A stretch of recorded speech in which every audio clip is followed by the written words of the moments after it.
magandang umaga po sa ating lahat. At ako po ay nag-iba ng venue. Nandito po ako sa aking studio. Yan. At sa umaga pong ito ay binabati ko kayo ng good morning sa ating morning devotion. Yan. At medyo nawa ay maintindihan nyo ko sa aking mga sasabihin na pinagkaloob sa akin ng ating Panginoon na message para sa umaga nito. Ang title po ng ating message sa umaga nito sa ating morning devotion ay Supplications and Intercessions. Tatagpuan natin sa Romans 15:13. At ito po yung sinasabi, yan. Puspusin nga kayo ng Diyos ng pag-asa, ng buong kagalakan at kapayapaan sa pananampalataya upang kayo'y managana sa pag-asa sa pamamagitan ng kapangyarihan ng Espiritu Santo. Yun po, ano? Yun po sa ating pagpapatuloy ay doon tayo sa supplication, no? Sa mga pinagkakalob sa atin ng Panginoon na tulad ng biyaya. Alam po ba? Ano ba ang biyaya ng Diyos? Yan, di po ba? No? Ang biyaya ay isang paksang laging tinatalakay sa Biblia at sukdulang nahayag sa bagong tipan sa pagdating ni Jesucristo. Sabi nga sa Juan 1:17. Ang original na salitang Griego mula sa bagong tipan ay sinalin sa salitang Tagalog na biyaya ay charis na nangangahulugang pabor, pagpapala o kagandahang loob. Maaari nating ipagkaloob ang biyaya sa iba, ngunit kung ginagamit ang salitang biyaya sa koneksyon nito sa Diyos, may taglay itong kapangyarihan, kahulugan. Ang biyaya ay ang desisyon ng Diyos na pagpalain tayo sa halip na sumpain na siyang nararapat sa atin dahil sa ating mga kasalanan. Ito ay ang kanyang kagandahang loob, mga hindi karapat-dapat. Yan. Sabi nga sa Ephesians 2:8-9, sapagkat sa biyaya kayo'y nangaligtas sa pamamagitan ng pananampalataya at ito'y hindi sa inyong sarili. Ito'y kaloob ng Diyos, ang tanging paraan upang magkaroon ng sino man sa atin ng relasyon sa Diyos ay ang kanyang biyaya sa atin. Ayan.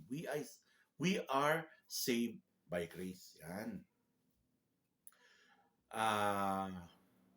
Nagsimula ang biyaya ng Diyos sa hardin ng Eden nang pumatay ang Diyos ng isang hayop upang takpan ang kasalanan ni Adan at Eva. Yun, maan natin yun, maibabalik natin sa Genesis, particularly Genesis 3:21. Maaari niyang patayin sila pagkatapos nilang sumuway. Yan.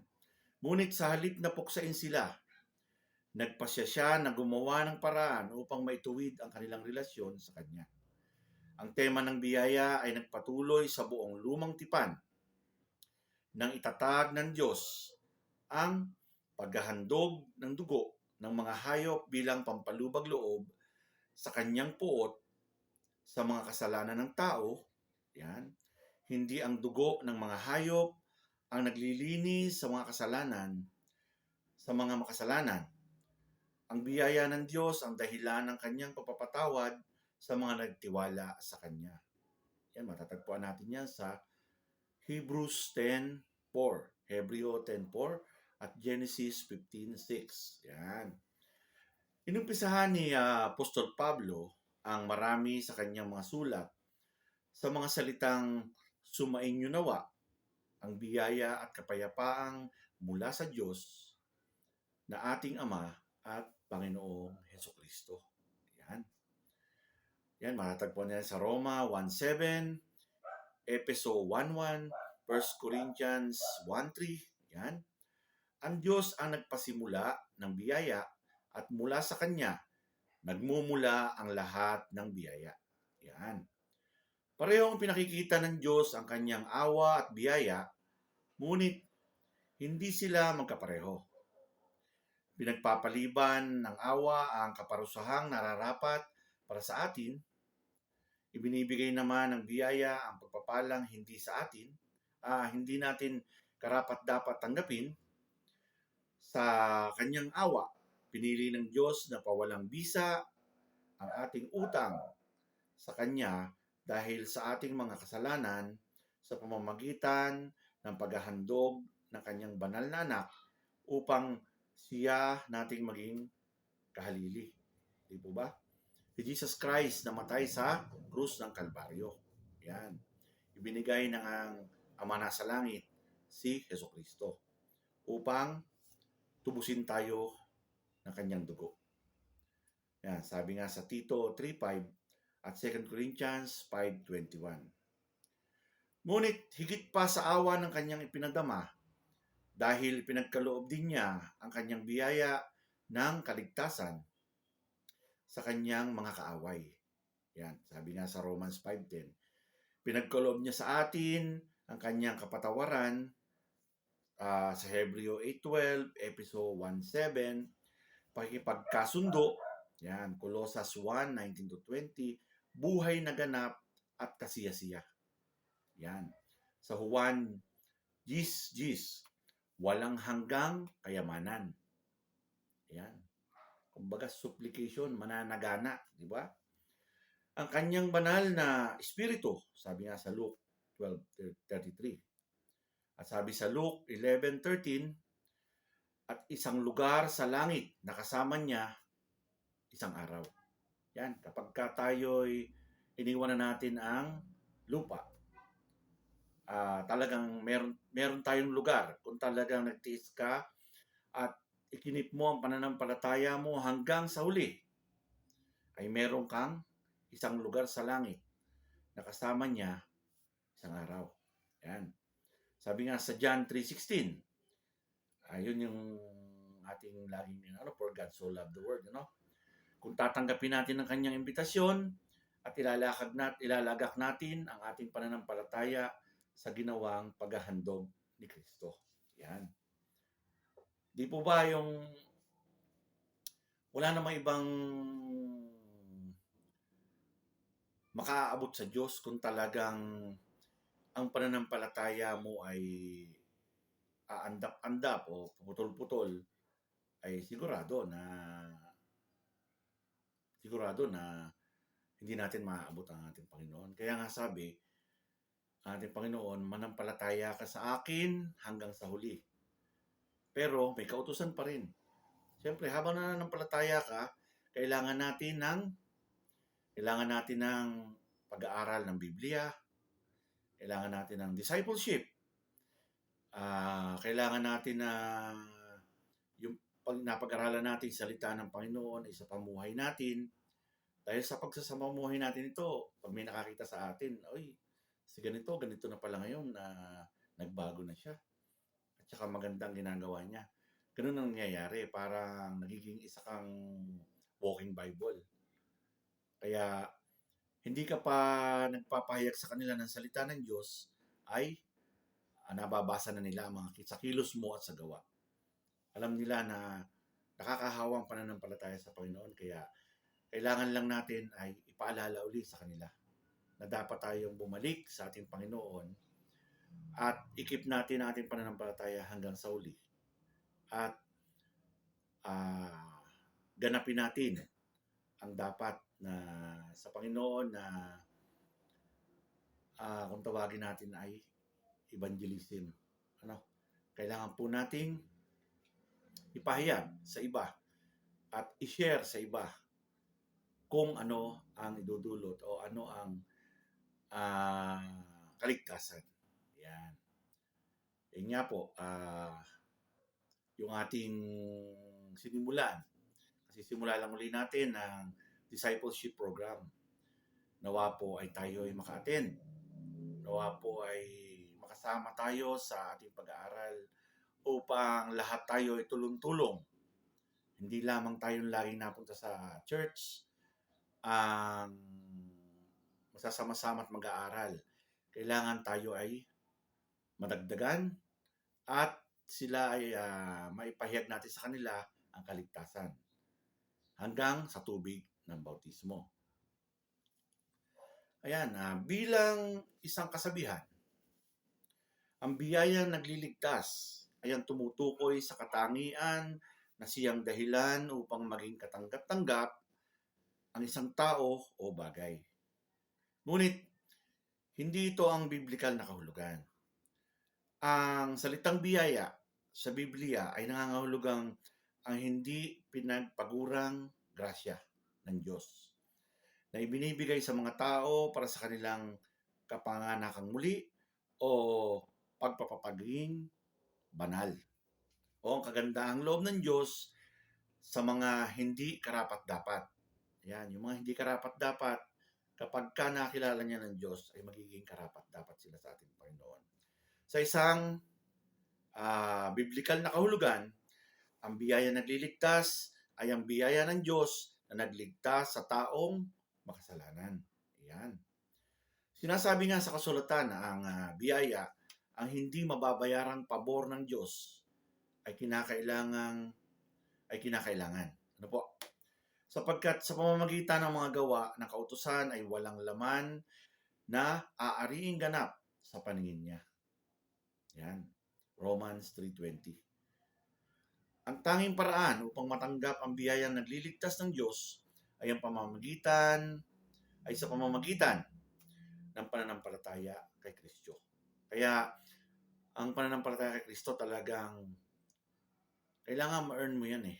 Kailangan malaman mo sa sarili mo. Kailangan mauntog ka sa katotohanan na may Panginoon Diyos. Hindi yung sarili mong isip lang na dati nating pag-iisip na pag may kasalanan tayo ay tatapat lang tayo sa isang sambahan at gagawin yung dapat gawin. Wala na ulit ang kasalanan mo. Hindi po yung ganun. Ayan. Datapwat ngayon, bukod sa kautusan, ay pinahayag ang isang katwiran ng Diyos na sinasaksihan ng kautusan at ng mga propeta. Sa makatuwid, bagay ang katwiran ng Diyos sa pamamagitan ng pananampalataya kay Hesukristo sa lahat ng mga nagsisisampalataya sapagkat walang pagkakaiba. Yan.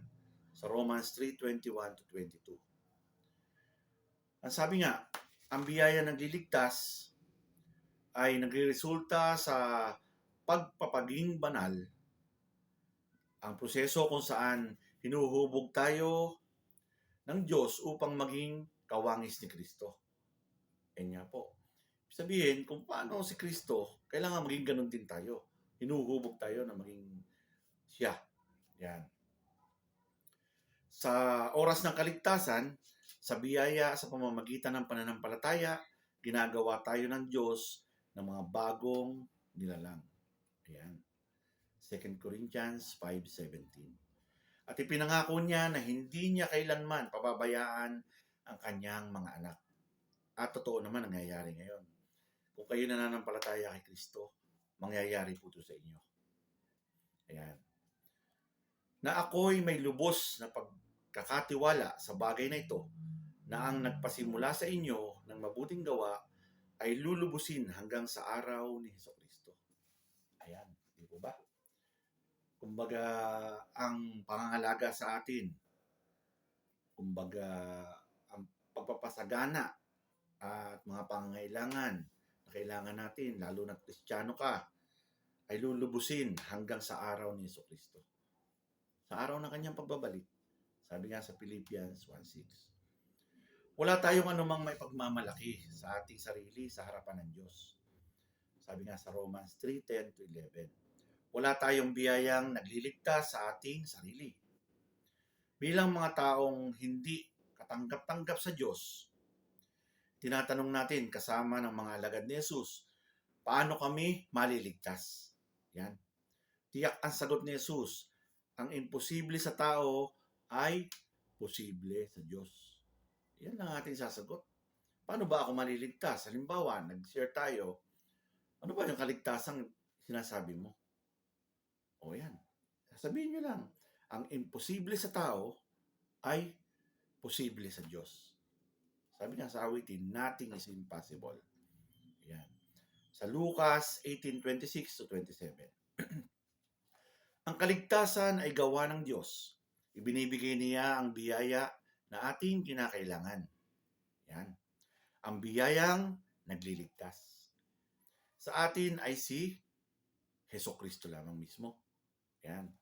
Ang kanyang ginawa sa krus ang nagligtas sa atin, hindi ang ating sariling mga gawa.